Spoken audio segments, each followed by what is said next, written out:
ये कथा है उस क्षण की जब पहली बार कलयुग का इस धरा पर आगमन हुआ। अभिमन्यु के तेजस्वी पुत्र राजा परीक्षित कुरुजांगल देश के सम्राट थे। वे एक धर्मप्रिय और सत्यनिष्ठ राजा थे।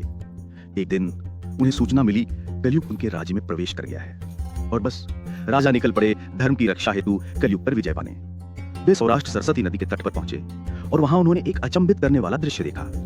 उन्होंने देखा स्वयं धर्म एक बैल के स्वरूप में खड़ा है। उसके 3 पैर कटे हुए हैं और वो एक पैर पर खड़ा कांप रहा है। और समीप ही पृथ्वी माता एक गाय के रूप में आंखों में करुणा का समंदर और चेहरे पर गहरा शोक लिए खड़ी है। उसके नेत्रों से आंसू झर रहे थे। पृथ्वी बोली, राजन, जब भगवान कृष्ण इस धरा पर थे मैं धन्य थी।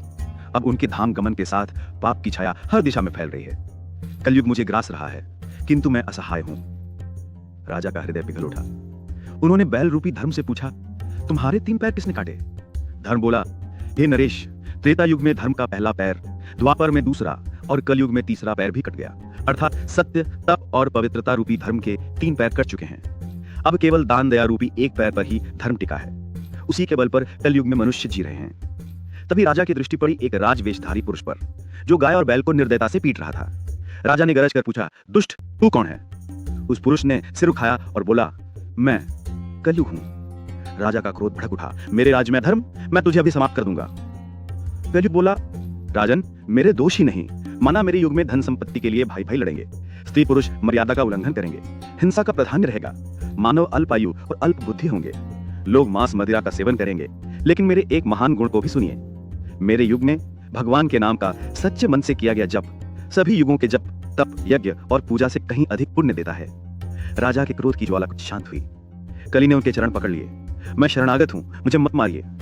और यहीं राजा की पहली भूल हुई। कली के स्पर्श से राजा की बुद्धि धीरे धीरे भ्रमित होने लगी।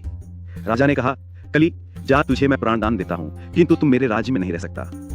कली ने कहा, मैं कहां जाऊं? जहां जाता हूं वहां आप ही का राज्य है। परीक्षित बोले, मैं तुझे रहने के लिए केवल 4 स्थान देता हूं, जहां जुआ हो, जहां हिंसा हो, जहां मदिरा मांस के व्यसन हो और जहां पुरुष वैश्यागामी हो। पर कली को संतोष न हुआ।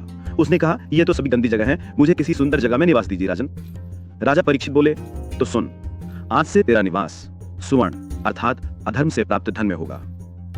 कलयुग मुस्कुराया, क्योंकि उसे पता था उसके युग में मनुष्य अधर्म से धन अर्जित करेगा और वो अदृश्य होकर प्रत्येक मनुष्य की बुद्धि भ्रष्ट करेगा। और उसी क्षण कलयुग ने मानवता के भीतर अपना पहला बीज बो दिया।